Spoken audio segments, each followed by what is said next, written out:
Mr. Chairman.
Ladies and gentlemen, this is the regularly scheduled meeting of our Winston-Salem Urban Area, TAC. Thank you all for being here today. Appreciate you all taking time out of your afternoon to do the important work that we have ahead of us. Ladies and gentlemen, those of you who are watching at home at on TV 13, I know you're not watching Family Feud, so you can watch this meeting instead. So we're glad that you were able to join us for that. We will be operating under Governor Cooper's Safe at Home order today. So members of the TAC, we will be doing roll call by name. So when your name is called, if you'll indicate that you are either in support or in opposition of whatever item is before us. Kelly, I guess we need to go ahead and have our official roll call, please. Yes, sir. Ms. Adams? Here. Mr. McIntosh? Here. Mr. Cross? Here. Mr. John Rogers? Here. Mr. Mike Rogers? Here. Ms. Fulton? Here. Mr. Horn? Here. Here. Mr. Byram? Here. Mr. McDermott? Here. Mr. Shore? Here. Mr. Morris?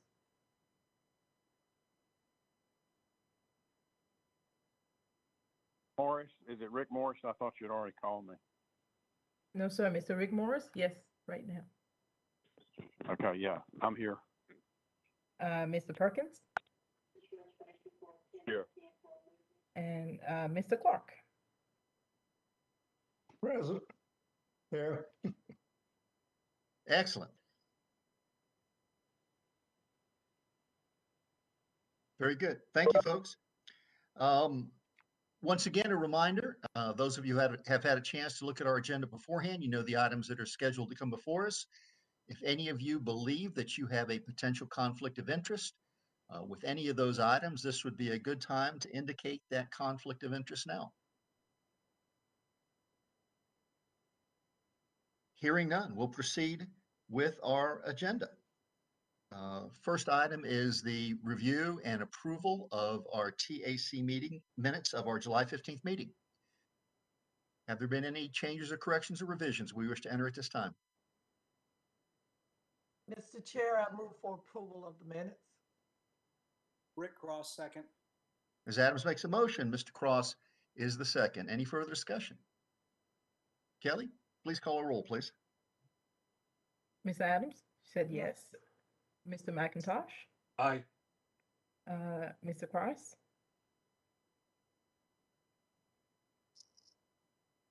Who did you say, Kelly? Mr. Cross? Yes. Mr. John Rogers? Yes. Mr. Mike Rogers? Yes. Ms. Fulton? Yes. Mr. Horn? Yes. Mr. Byron? Yes. Mr. McDermott? Yes. Mr. Shore? Yes. Mr. Morris? Yes. Mr. Perkins? Yes. And Mr. Clark? Yes. Ladies and gentlemen, I apologize. I skipped over our opportunity for public comment, which we generally have at the beginning of the meeting. Kelly, do we have anybody who wishes to join us that you can see?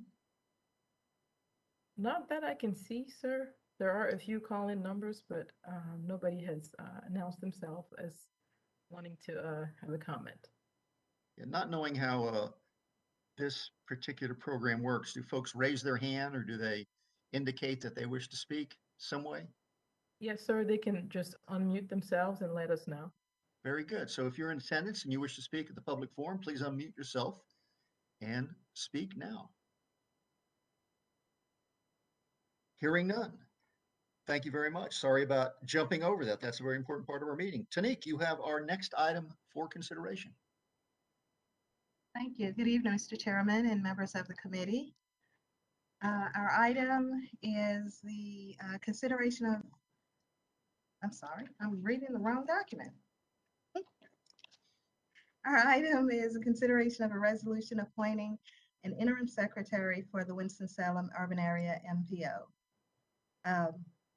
As you may have realized, we've got Kelly Garvin filling in the role as our secretary today.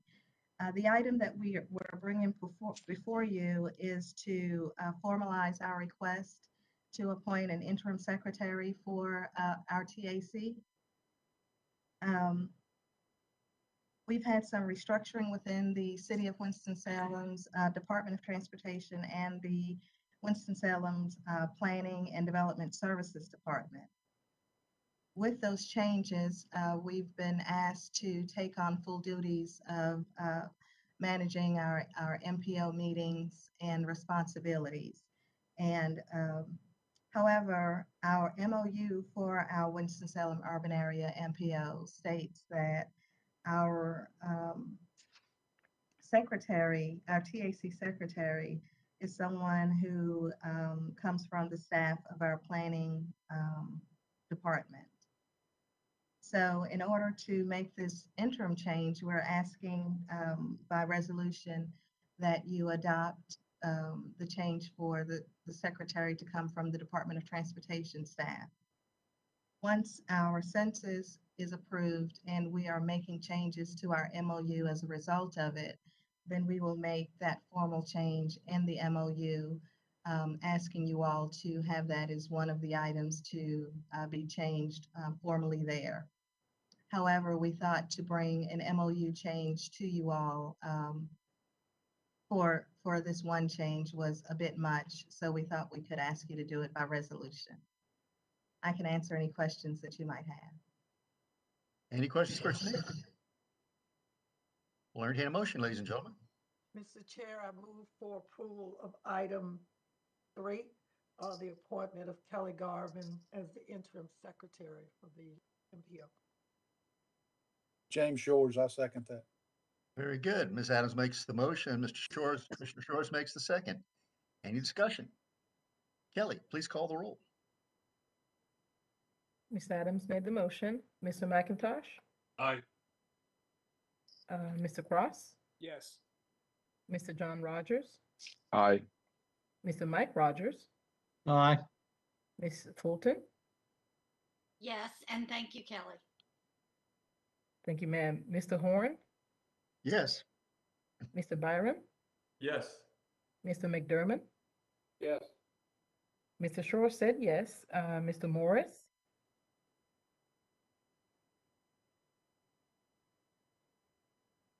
Yes. Okay. Mr. Perkins? Yes. And Mr. Clark? Yes. Very good, ladies and gentlemen, that's unanimous. Kirk, let me say to you, I know I'm speaking on behalf of all of the members of our committee. You've done an outstanding job in the time that I've worked with you, certainly, and I'm sure prior to me, you did an outstanding job as well, but we appreciate all you do. You're a young man with a high level of professionalism, and we certainly appreciate your service to this community. We're gonna miss you. Are you still gonna pop in once in a while? I will be, and I will still be on the TCC, the staff group. But as Tanique said, there's a lot going on in the city right now, and my time would best be used elsewhere. But want to thank you, Mr. Chairman, and members of the commission for allowing me to serve you in the last couple of years in this capacity. Thank you, Kirk. Don't be a stranger. We appreciate you. All righty, Kelly, I believe you have the next item. Yes, good afternoon, Chairman and members of the committee. The item before you is the consideration of an amendment to the fiscal year 2021-2022 Unified Planning Work Program for the Winston-Salem Urban Area Metropolitan Planning Organization. As we may know, all MPOs that have been designated as transportation management areas with urbanized population over 200,000 are required to develop and approve an annual UPWP in coordination with Federal Transit Administration.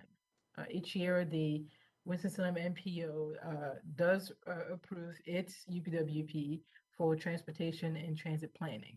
The UPWP identifies what transportation and transit projects and work tasks will be completed during the fiscal year and the estimated amount of federal, state highway, and transit planning funds that will be used to complete the work, plus the required local matches. On March 18th of 2021, the MPO did adopt the 2021-2022 UPWP. However, there have been some changes and recommendations that have since been brought forth. One of them being the City of Winston-Salem is requesting that Vistas route study be moved from FY21 to FY22. This is due to some administrative delays that we were unable to begin the project before the end of the fiscal year. And then the second amendment is the town of Clements that is requesting that the scope for their bicycle and pedestrian study be reduced to only a pedestrian study. The total cost is set to remain $50,000. The village would be responsible for the 10,000 match, with the federal amount still being $40,000. I've included in your packet the UPWP with the amendments, and as mentioned, this item is up for action. I'm here to answer any questions you may have. Very good. Any questions for Kelly? If not, we'll entertain a motion, please. Rick Cross, move to approve. Second. Who is the second, please? Mike Rogers. Thank you, Mike. Mr. Cross makes the motion. Mr. Rogers, Mike makes the second. Any discussion? Kelly, please call the roll for us. Ms. Adams, Yes. Mr. McIntosh, Aye. Mr. Cross said yes. Mr. John Rogers, Aye. Mr. Mike Rogers said yes. Ms. Fulton, Yes. Mr. Horn, Yes. Mr. Byron, Yes. Mr. McDermott, Yes. Mr. Shores, Yes. Mr. Morris, Yes. Mr. Perkins, I vote yes. and Mr. Clark. Yes. Very good. Thank you, ladies and gentlemen. That's unanimous. Next item, please. The renowned Byron Brown. Good afternoon, everyone. The 2045 Metropolitan Transportation Plan, or MTP, is the long-range multimodal physically constrained planning document that identifies the needs, funding, and direction of our transportation network over the next 25 years. This document is complemented by the Comprehensive Transportation Plan, or the CTP, which is not required to be physically constrained, but does include transportation projects identified as important to our community. The MTP, just as the MTIP, is amended as needed when new projects are added or existing projects are modified. Changes such as movement of projects across horizon years, funding, or project scope modifications all impact the MTIP and its MTP counterpart. The Long Branch Trail Extension, Project RDWY 046, is included as a project in our CTP, and staff would like to amend this project and add it to the MTP. This project will be added to the horizon year 2025. As required by our public participation plan, this amendment was made available to the public from July 21st to August 23rd. No comments were received during that time. I'll be more than happy to answer any questions about this item. Very good. Thank you, Byron. Any questions? Not members, we'll entertain a motion. Motion to approve, McIntosh. Second, Dee Dee Adams. Mr. McIntosh makes the motion. Ms. Adams makes the second. Any discussion? Very good. Kelly, please call the roll. Sir, Ms. Adams said yes. Mr. McIntosh said yes. Mr. Cross, Yes. Mr. John Rogers, Aye. Mr. Mike Rogers,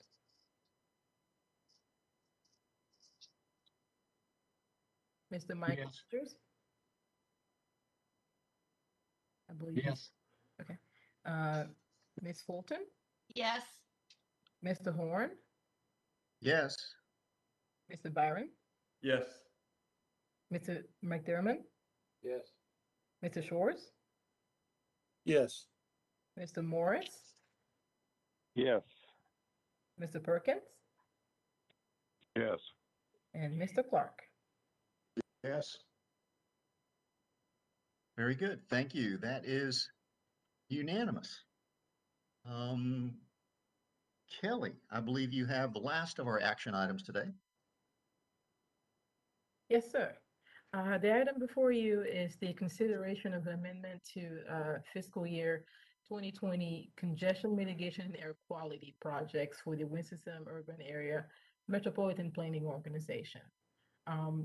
CMAC is a federal program that funds transportation projects and programs in air quality non-attainment and maintenance areas to help achieve and maintain national standards for air quality pollutants. In North Carolina, the North Carolina Department of Transportation serves as the administrator for this program. NCDOT announced the release of federal CMAQ funds for the Winston-Salem urban area earlier this year. This was for fiscal year 2022. The funds are eligible to be programmed for the fiscal year 22, which runs, and this is a correction from what's in your book currently, it runs from October 1st, 2021 through September 30th of 2022, so this current fiscal year. NCDOT allocated approximately $1,794,000 to the MPO for fiscal year 22. There were two candidates that were submitted for consideration, and both projects came from the Winston-Salem Transit Authority. After the projects were approved by TAC, that was back in April of 2021, April 15th of 2021.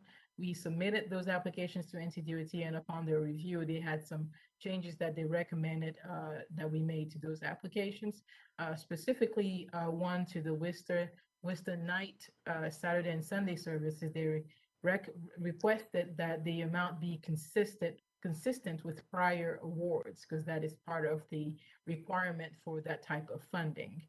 As a result, staff worked with WISTA to update those applications, and we're bringing them back to you for your review and consideration. Included in your packet a table that shows the changes that were made, and this, as mentioned, this item is up for action at this time. Thank you. Any questions for Kelly? With that, we'll entertain a motion. Move for approval, Adams. Second, Cross. Ms. Adams makes the motion. Mr. Cross makes the second. Any discussion? Kelly, please call the roll. Ms. Adams said yes. Mr. McIntosh? Aye. Mr. Cross said yes. Mr. John Rogers? Aye. Mr. Mike Rogers? Aye. Ms. Fulton? Yes. Mr. Horn? Yes. Mr. Byram? Yes. Mr. McDermott? Yes. Mr. Shores? Yes. Mr. Morris? Yes. Mr. Perkins?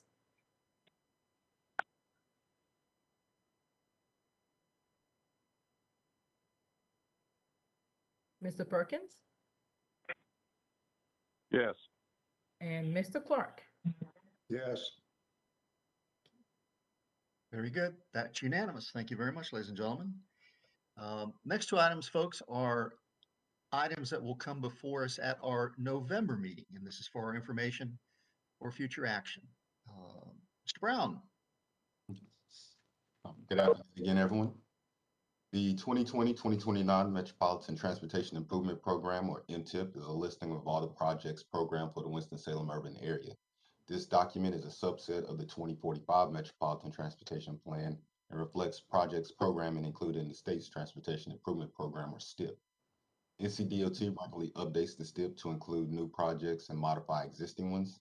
This could be done for reasons such as funding, municipal requests, or schedule changes.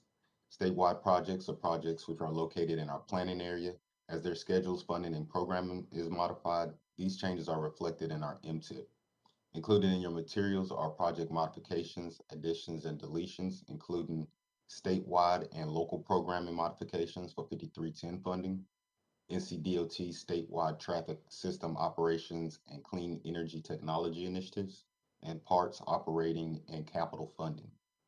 These amendments were made available for public review from August 10th to September 12th per our public participation policy.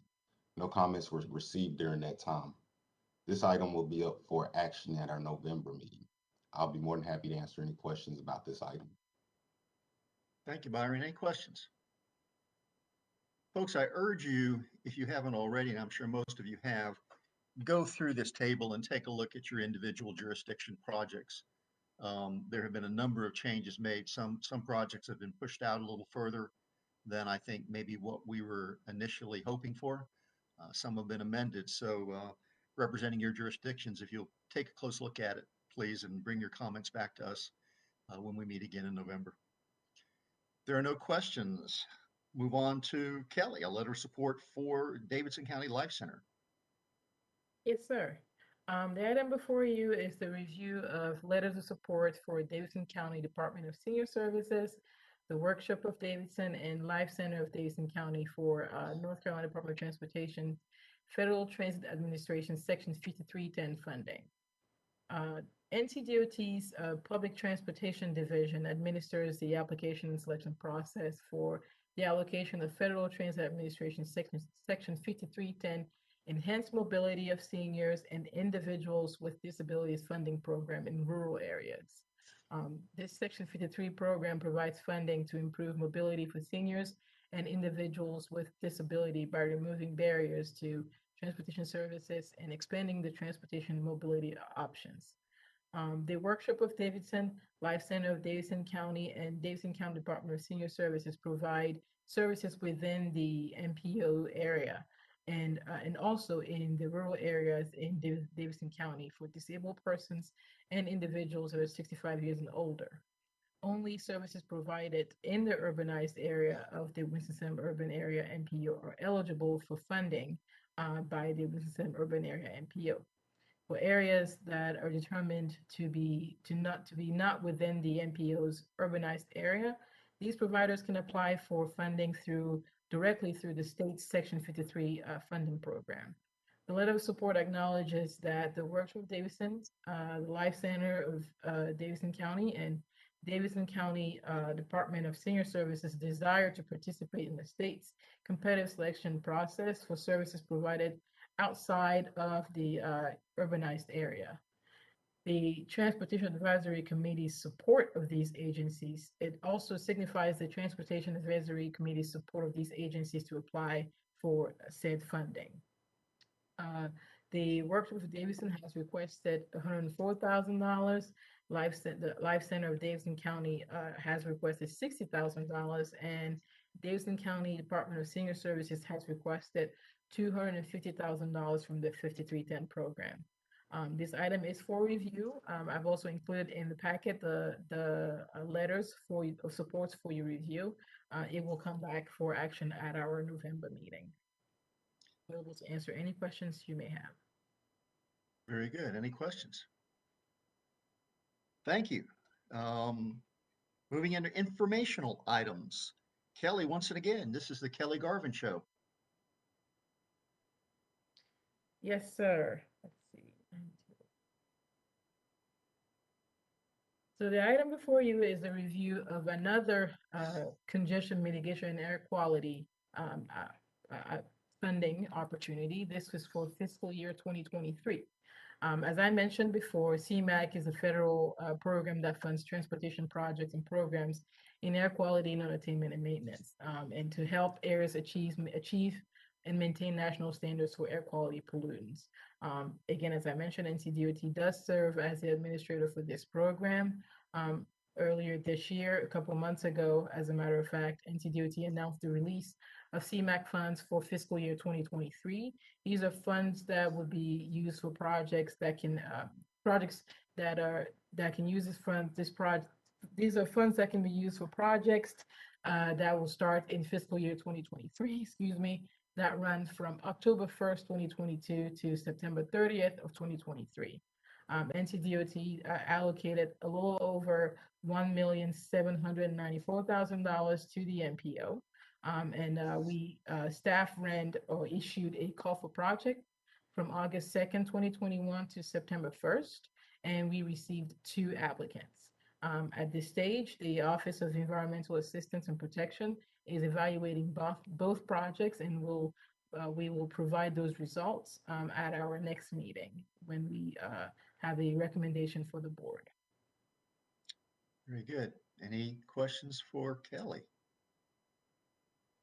By the way, Kelly, excellent job on all your presentations today. You had the bulk of the material, so great job. Thank you. Nice preparation. Now for the moment we've all been waiting for, a riveting presentation by our former TAC member, Mr. Fred O'Keefe. I'm really excited about this because we haven't seen Fred for a while, have we? It's been a while. So dazzle us. Kelly, do you want to do a little introduction on this? Yes, sir. Absolutely. So the item that we're going to discuss is about our Prioritization 6.0. Fred will intervene right after I'm done here to talk about how the halting of the Prioritization 6.0 impacts the STIP that we are working on at this point. So first of all, I wanted to, I guess, share the information with the board that due to some concerns over the rising cost of transportation projects in the current State Transportation Improvement Program, that's the STIP, Prioritization Work Group decided on July 19th to recommend that the Board of Transportation recommend to the Board of Transportation that the next prioritization cycle, that's P 6.0, be halted at this time. These increases are due to low initial cost estimates, as well as a rise in right-of-way utilities and construction cost. The Strategic Prioritization Office, we also call them SPOT Office, shared this recommendation with the Board of Transportation on August 4th, and the board members concurred with that recommendation.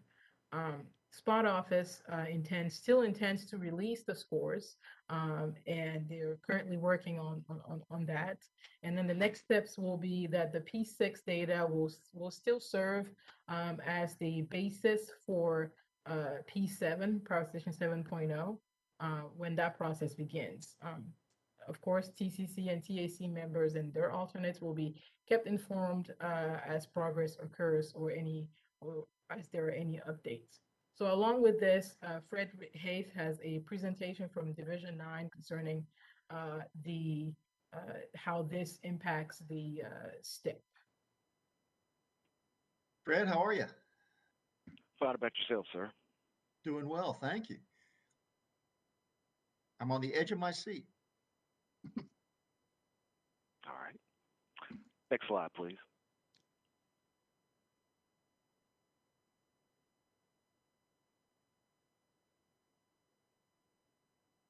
All right, thank you.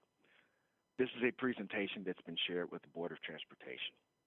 Today, we will review the project development process and how a project's cost can increase substantially over time, doubling or sometimes tripling from first inception to award, and background on last year's reprogramming exercise. Additionally, there are several process improvements currently underway at the department that we will discuss and give you a STIP update that is a result of those process improvements, showing you where we stand to date and the challenges we face in adopting the next STIP. As a quick reminder, our last STIP was adopted in September of 2019 and spans the 10-year period of 2020 through 2029. The information we will be covering today is regarding the development of the next STIP, which is the 2024 through 2033 STIP. Next slide, please.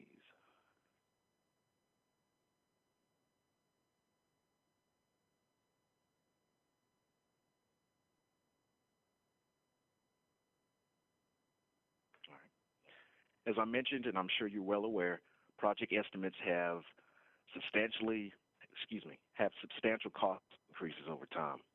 Oftentimes, this is due to projects having low initial cost estimates due to limited knowledge of the project details at the early state when the project is scored in prioritization and then programmed in the STIP. You can see some of the more common reasons here, like not having surveys, traffic forecasts, or designs, early design assumptions, and the rising costs of right-of-way and construction. But these are certainly not the only reasons. Sometimes the right-of-way and utility impacts are unknown early on, and it's not until we get further into the project development phase that those needs become more fully defined. Additionally, if a project is brand new and is basically just an identified need when it first gets scored, a cost estimation tool is used in SPOT in order to establish a cost for scoring the project. This tool is GIS-based and relies on user input, so it ends up being more of a generic cost estimate since it doesn't take into account more specific details since they're unknown. Next slide, please. As I'm sure most of you remember, the department went through a reprogramming exercise in the summer of 2020. The need for that came from the multitude of project cost increases we received between 2019 to June 2020. That, along with reduced revenues and cash issues at the time, resulted in the need to reprogram because we were no longer fiscally constrained. In going through that process, we became aware that we really need to improve the accuracy of NCDOT's cost estimation practices, which will ultimately lead to the improved stability of project schedules in the STIP. So there are multiple efforts currently underway that we will review right now. Next slide, please. The Cost Estimation Improvement Process Committee was comprised of various DOT staff from several different business units that deal with cost estimates. You can see here the major findings, which we've discussed today: low initial estimates due to limited knowledge at early stages, and a lack of a central data repository for estimates, which can lead to multiple estimates for the same project. With their findings, they determined the goal was for DOT to have an ingrained process for updating estimates for all the various phases on DOT projects throughout the department. The goal is to ensure estimates are being updated on a regular basis and shared with everyone who needs them. And of course, creating a central data repository will help with efficiency and organization. Next slide, please.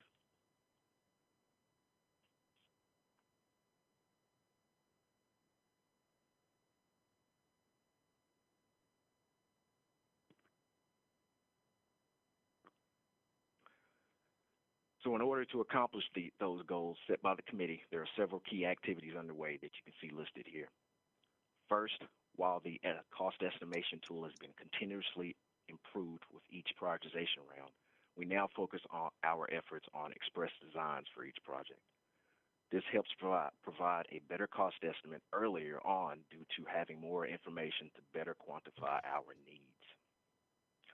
Second, we're ensuring that all cost estimates are being updated every 2 years at a minimum and getting refreshed right-of-way and construction estimates, as well as right-of-way or the project, and as well as right-of-way when the project is about to be let. Additionally, we have a research project underway with our partners at NC State to develop contingency values for both right-of-way and utilities, and also confirm the appropriate contingency values for construction at the various stages of project development. Lastly, one of our most important initiatives is value engineering studies and value assessments. Value engineering is a federally required program for large federal projects over a certain cost threshold. However, the department has always taken the stance that value engineering is beneficial to more than just required projects. For required and requested projects, the prescribed 7-step FHWA value engineering process will continue. To assist in cost containment, the department has implemented value assessments, which is very similar to value engineering but has more flexibility. Our most recent effort was rolled out as a phased approach this past spring. The first 2 phases are complete, and phase 3 is well underway, with several projects in each division being studied for cost containment measures, and those recommendations are being evaluated for incorporation into those projects. The 4th phase has just started to study projects scheduled for let over the next 4 years. Moving forward, value engineering and value assessments will be institutionalized as part of the project development process. Next slide, please.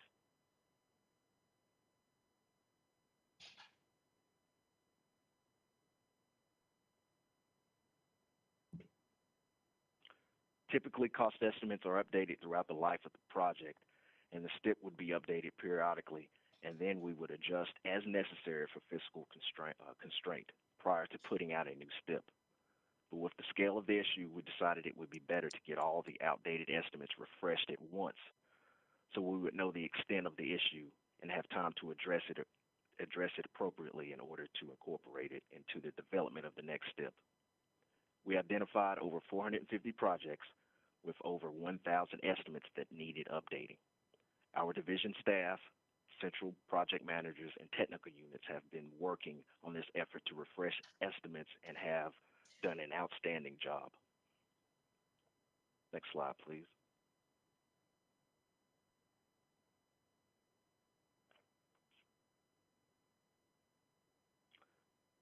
Based on the numbers that are coming from the updated cost estimates exercise, as well as just our normal cost estimates that come through the typical project development process, these are the projections for each of the 22 funding buckets for the next STIP cycle for both committed and non-committed projects.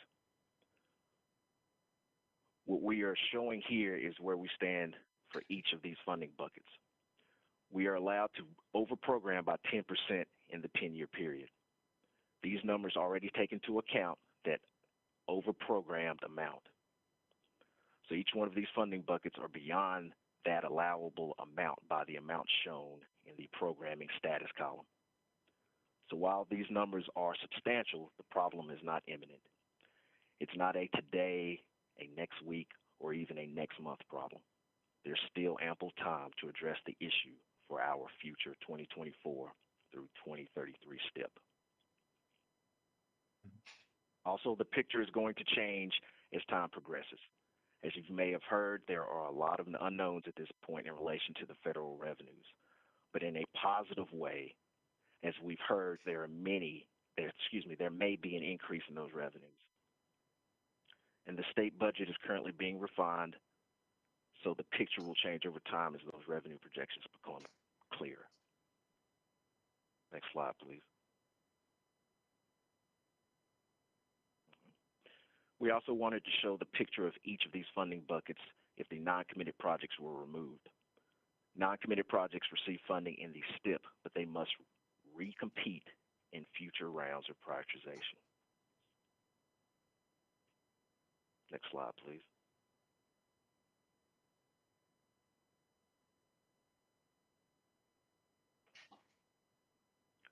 The first item we discussed with the board was inflation. In the STIP, we account for inflation by reducing the available revenue to the program projects. The amount is evaluated at the start of each new STIP development process to determine the appropriate amount. Based on the economic condition at the time of the 2020 through 2029 STIP was being developed, inflation was set at 1% compounded annually over time, with it being held steady at year 5 of the STIP. This equates to approximately $1 billion over the life of the 10-year program. Department staff will be working with the board to determine how to handle inflation on future STIP programs. One thing to note is that increasing the amount of assumed inflation will decrease the amount of available funding for projects in each of the 22 funding buckets. Next slide, please. And lastly, here's a brief review of the prioritization work group. It's directed in law that the department use a work group process to develop improvements to prioritization and states the department can have no more than 50% representation. You can see here the makeup of that group. Half is comprised of our MPO and RPO partners, along with local groups. The other half is comprised of DOT staff, including division engineers, and technical and modal staff. Next slide, please. Thank you. That concludes my presentation. Thank you, Fred. First off, any questions for Fred? That was a lot. That was, to me, that was an eye opener about what we're looking at in the 2024 or the 2024 cycle. When you talk about adjustments will be made to conform projects to budget available, how does the prioritization impact smaller communities that generally tend not to have the same magnitude of priority criteria as larger urban areas?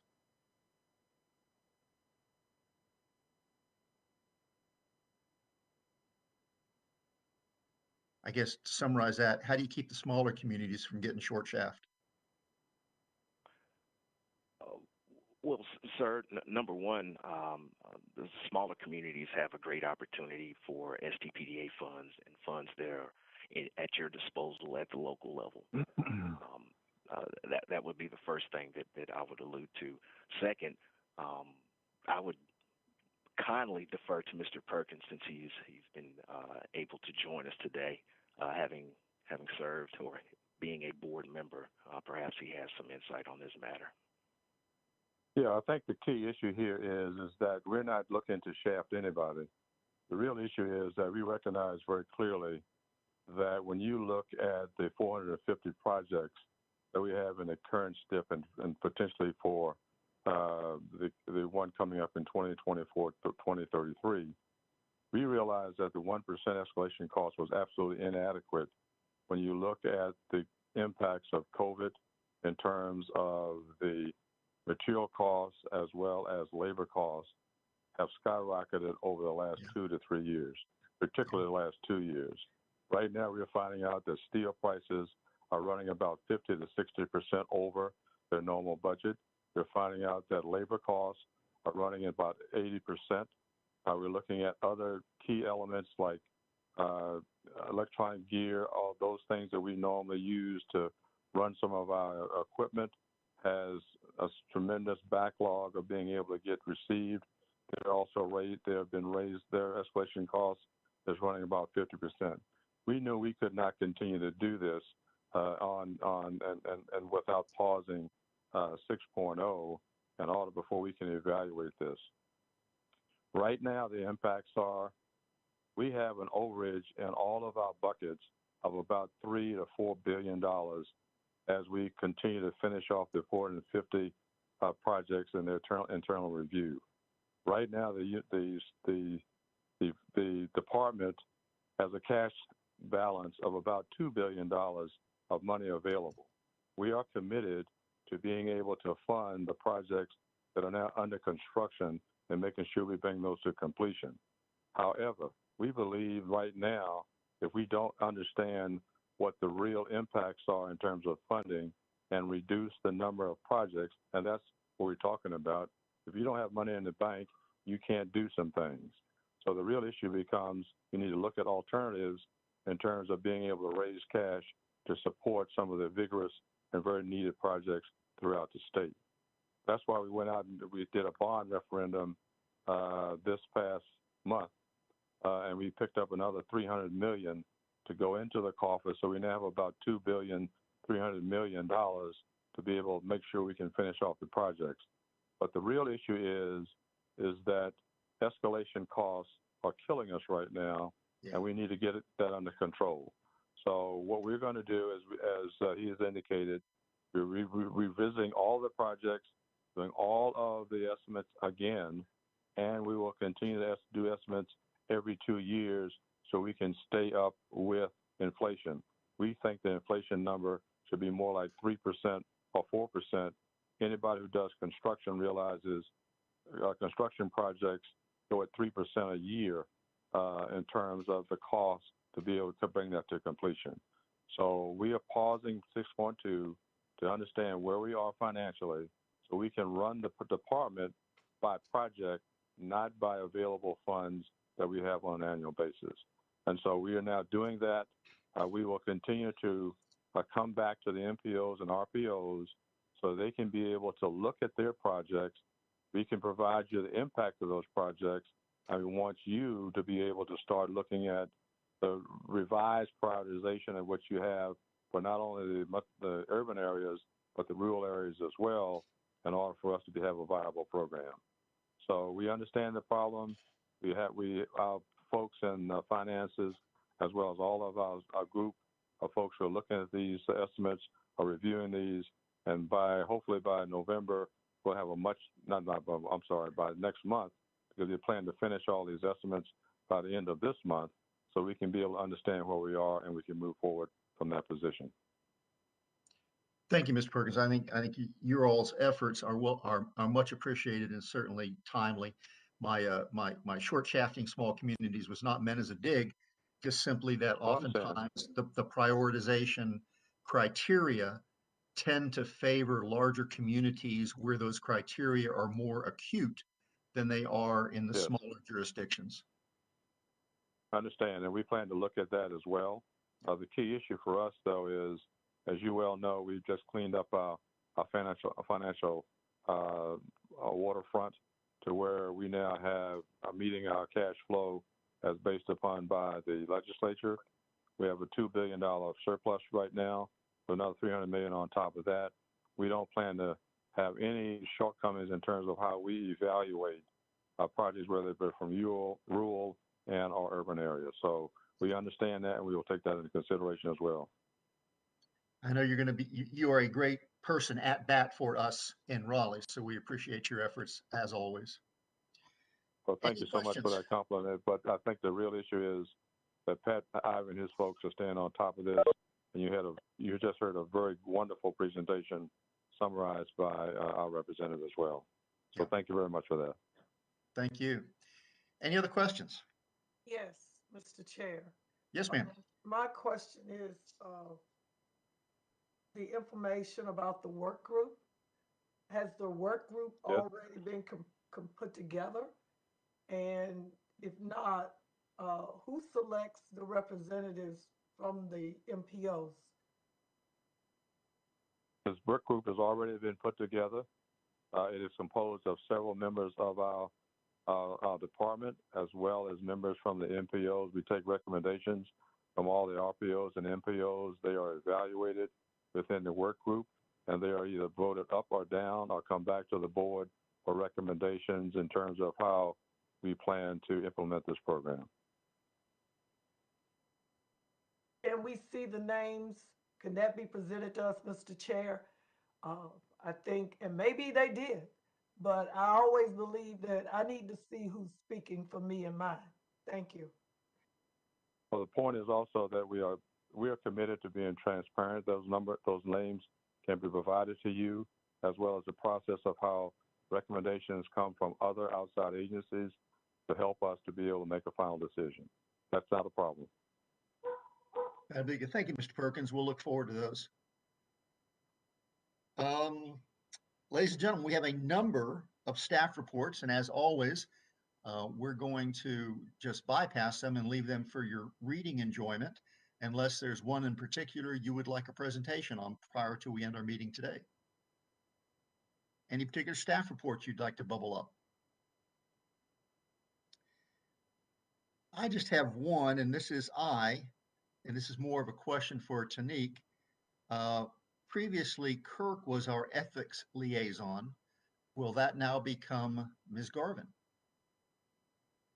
Yes, sir, Mr. Horn. Very good. Okay, so she gets another hat to wear. Appreciate it. Ladies and gentlemen, is there anything else that you wish to discuss at today's meeting? If not, as always, staff, you always do a great job in prepping the materials for us and getting them in our hands so we can look them at ahead of time. Presenters today, as always, you did a great job. Mr. Haith, it's always good to hear from you. Your information today was immensely eye-opening for me. And I think as we go forward, we're all going to be very conscious about how we submit projects and how prioritization is done. If not, our next meeting, November 18th. And unless there are any additional questions or comments, we'll move for a motion to adjourn. So moved, Rick Cross. Second, McIntosh. Mr. Cross makes the motion. Mr. McIntosh makes the second. Any additional discussion? If not, Kelly, if you'll call the roll, please. It is not necessary to close the meeting. Oh, that's right. I keep forgetting that. I just like to hear everybody's voices one more time before I go home for the day. With that, do I just do all those in favor? All those in favor, please say aye. Raise your hands. Aye. Aye. Aye. Aye. Are there any wishing to stay here for another 30 minutes?